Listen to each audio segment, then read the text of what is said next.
Assalamualaikum warahmatullahi wabarakatuh. Ketemu lagi sama gue Rizky Putra dan temen gue Dane Dan Mbappe. kita akan ngebahas semifinal dan juga final nih. Ya. Ya walaupun tim kita jagoan kita dua-duanya gagal ya.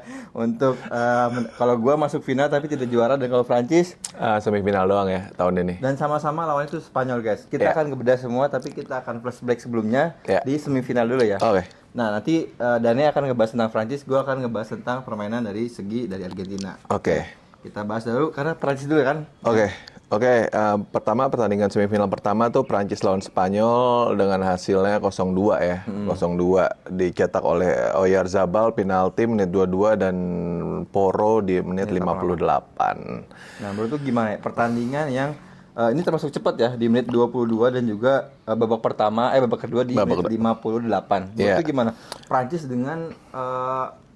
dengan striker-striker yang mumpuni dari Iya. skuad utama dan juga skuad keduanya kan. Iya. Menurut lu gimana?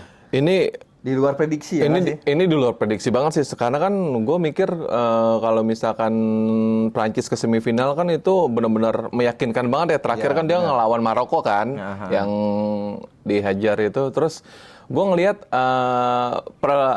1 sampai 20 menit pertama tuh sama-sama jual beli serangan dan itu masih imbang ya, masih imbang sampai akhirnya kena penalti di menit 20 itu kesalahannya Lucas Digne karena dia itu sebenarnya mau clearance bola ke belakang tapi dia nggak tahu di belakangnya ada Yamal. Iya. Dan Yamal juga cerdik kan, kena senggol kakinya gitu ya, dia jatuh ya, semua pemain juga akan melakukan hal itu untuk menguntungkan negaranya, benar nggak? Agak sedikit diving ya. Agak sedikit diving, tapi itulah sepak bola. Soalnya kan itu kayak nggak sengaja juga ya, Nggak sih? sengaja. Soalnya emang dia mau buang bola terus Iya. tiba-tiba ada Yamal yang berbola. Nah gini contohnya nih, kalau misalkan gue jadi pemain bola, kalau misalkan gue ngeliat ini bola ada di atas, udah gue mau clearance ya, apapun yang terjadi gue langsung mau buang aja kan, tapi kan gue nggak tahu tiba-tiba ada siapa yang mau masuk. Iya, benar. Nah jadi itu blundernya Lucas Digne, tapi kita nggak bisa nyalain dan itu emang kejeniusan Yamal melakukan hal itu. Oke, jadi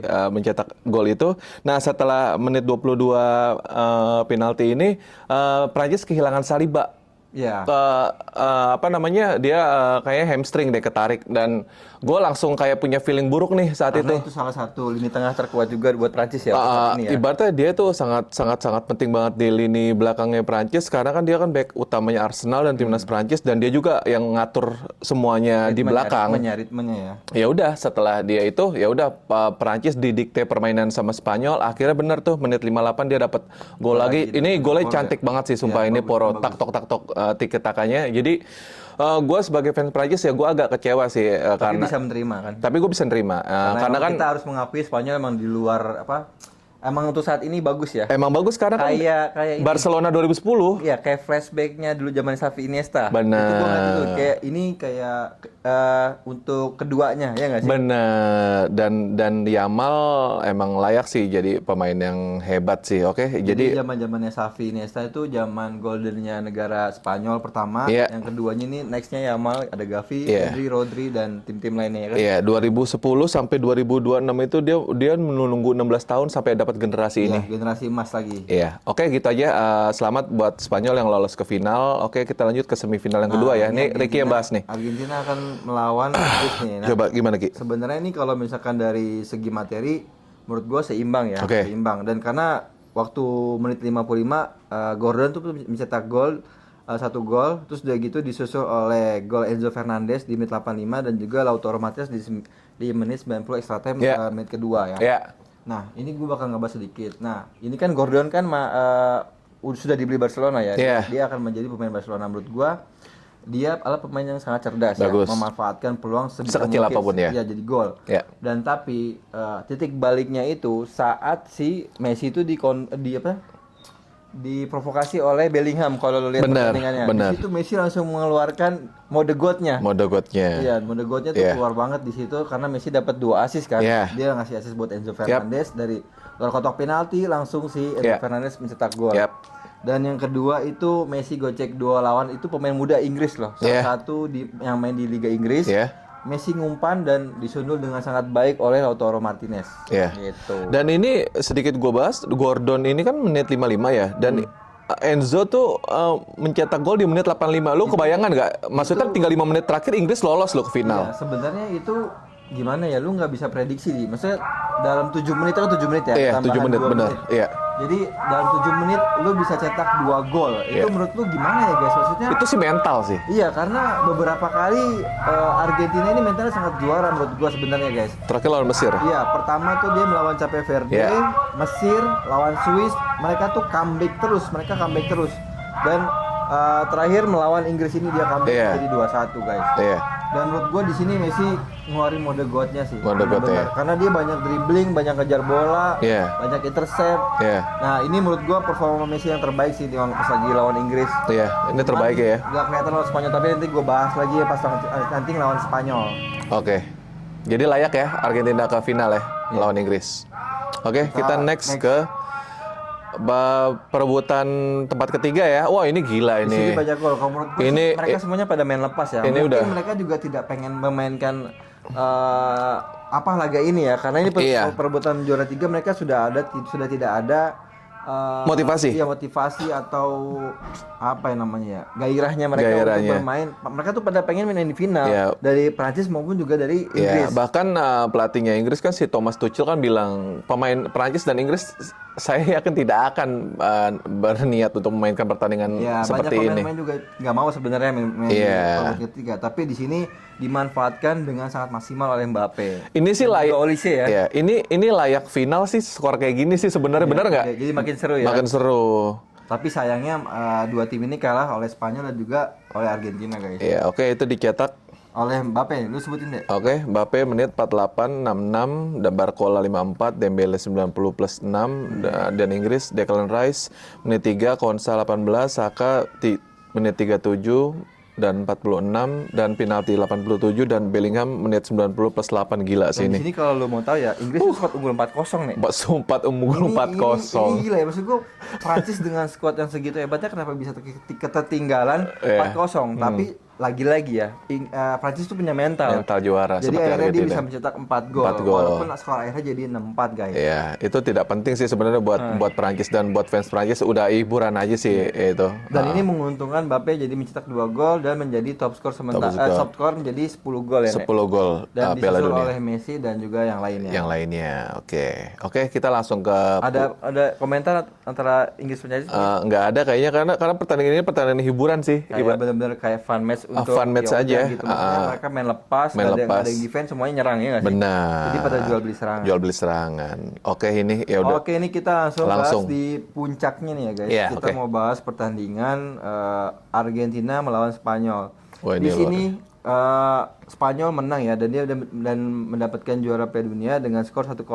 Dicetak. Dan ini dicetak oleh Ferran Torres. di menit 100 6. plus 6 ya. Dia tuh masuk jadi sub ya. Jadi Sub.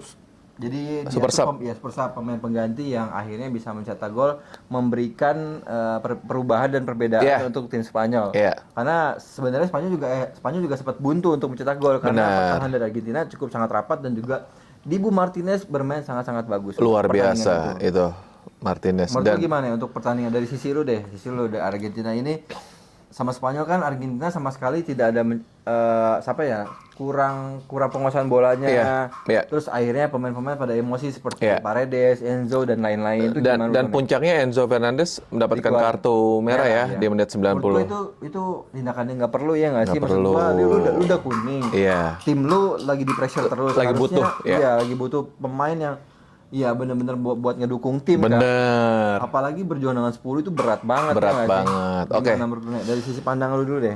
Oke, gua melihat pertandingan ini ya, jalannya ya. Ini kan gua ngelihat kalau misalkan Spanyol lawan Argentina di final nih, gua mikir ini pertandingannya akan bahkan lebih seru dari Prancis Argentina 2022. Karena kan dua negara ini mengusung permainan ofensif. Ya, Benar nggak? penguasaan bola juga. Penguasaan bola juga dan Dan menyerang. bermain cantik ya. Dan gue bener-bener real, di luar ekspektasi gue ya, bener-bener Spanyol menguasai jalannya pertandingan. Hampir 90 menit ya. Dan gue lihat babak pertama itu Argentina nggak dapat shoot on goal sama sekali, dan nggak ada chances created sama sekali. Dan ini gue ngelihat ya, ini kecerdasan pelatihnya Spanyol ya, Ya, yang benar-benar dia tuh make teknik high press. Jadi nekan buat ngunci semua pemain-pemain yang Argentina supaya pemain Argentina nggak dikasih celah buat megang bola. Dan endingnya karena jebakan itu Spanyol main seperti biasa tiki taka, akhirnya Argentina cuma bisa nontonin main bola gitu tak tok gitu, dan mungkin sedikit pemain Argentina banyak yang emosi atau itu mungkin karena itu. Karena gue akuin ya, kecerdasan dari pelatih dari De La Fuente dari Spanyol itu cukup cerdas. Sampai akhirnya membuat Luis Scaloni kayak buntu gitu. Bener. Dan akhirnya apalagi tambah di kartu merah. Ada juga cedera dari Lisandro Martinez. Jadi kayak udah takdir tuh kayak ngebuat, ya ini emang buat Spanyol gitu. Contoh kan, tadi lu bilang Lisandro Martinez cedera ya. Dan Prancis gue juga waktu lawan Spanyol, Saliba gue cedera. Iya, kayak udah waktunya Spanyol sih kayaknya ini. Karena udah Messi udah berjuang selama 120 menit tuh. Di umur 39 tahun. Dan gue respect banget sama Messi. Dia di umur 39 tahun, dia tuh bisa bersaing sama era-era sekarang yang nomor 1 kayak Mbappe, Erling Haaland. Dan kontribusinya sangat luar biasa. Dan menurut gue sih dengan umur segitu harusnya Messi tuh layak untuk dapatkan Golden Ball ya. Iya, walaupun pemain terbaik ya. Iya, walaupun yang dapat akhirnya Rodri dengan dia tuh dengan banyak passing. Jadi Golden Boy jadi ya sebanyak-banyaknya passing akhirnya. Bukan kontribusi kalau gue lihat untuk tahun ini ya. Iya, Golden Ball-nya Rodri, terus Golden Boot-nya Mbappe ya, dengan 10 gol, pemain terbaik, Kubarsi layak ya. Dia kan ini karena kan kebobolan cuma 1 gol loh. Iya, luar biasa. Ini dia pemain muda dari Barcelona juga, kan? Dan dia itu duet sama Laporte ya. Iya. Dan top assist Michael Olise wakil Prancis gua ada, dan dia 5 assist loh. Ini terbanyak, totalnya ada 7 kalau nggak salah itu semuanya. Jadi di sini ada 2 pemain Spanyol dan juga 2 pemain dari Prancis ya. Iya, mendapatkan penghargaan individu. Iya, harusnya ada pemain Argentina ya, seharusnya ya yang layak ya. Golden Boy itu menurut gua Messi sih layak harusnya, tapi ya ini kan balik lagi ke FIFA ya guys. Iya. Dan menurut lu dari keseluruhan kita rekap, dari kita bahas pertandingan grup, quarter final, semifinal, menurut lu gimana? Piala Dunia tahun ini gimana? Kita rekap aja. Piala Dunia tahun ini sangat penuh dengan teka-teki, drama dan nggak disangka-sangka. Gue nonton tuh pertandingan Argentina lawan Cape Verde, kayaknya salah satu pemain terbaik pertandingan Piala Dunia menurut gue. Argentina Cape Verde, lu setuju nggak? Iya benar. Kuda hitam yang mengejutkan ya. Iya, dan Prancis lawan Inggris itu pertandingan yang seru juga sih sebenarnya, walaupun hasilnya tuh nggak penting banget. Ya kan, itu aja. Oke, dari kita mungkin cukup sampai sini guys. Kita next akan ngebahas mungkin berita updatean sepak bola berikutnya kayak Liga Champions, Liga Spanyol, Inggris dan lain-lain. Liga Italia next. Dan semoga kita bisa ngebahas lagi untuk Piala Eropa, Copa America, sampai ketemu di jadwal berikutnya guys. See you next. See you, bye-bye. Vamos. See you. Sepak bola. Yes. Bye. Mantap. Thank you. Argentina. Prancis. Nggak apa-apa, kalah. Tetap semangat. Argentina emang pengennya lawan Prancis di final. Makanya dia kalah aja, nggak ada Prancis, nggak mau gitu kali ya. Prancis juga gitu. Tapi ini juga jadi akhir dari Messi untuk memakai jersey Argentina. Iya, nggak apa-apa lah. Yang penting kan Messi sama Mbappe udah dapat Piala Dunia ya. Yang penting kan itu. Itu cukup. Ya. Sekian guys. Bye. Thank you. Oke.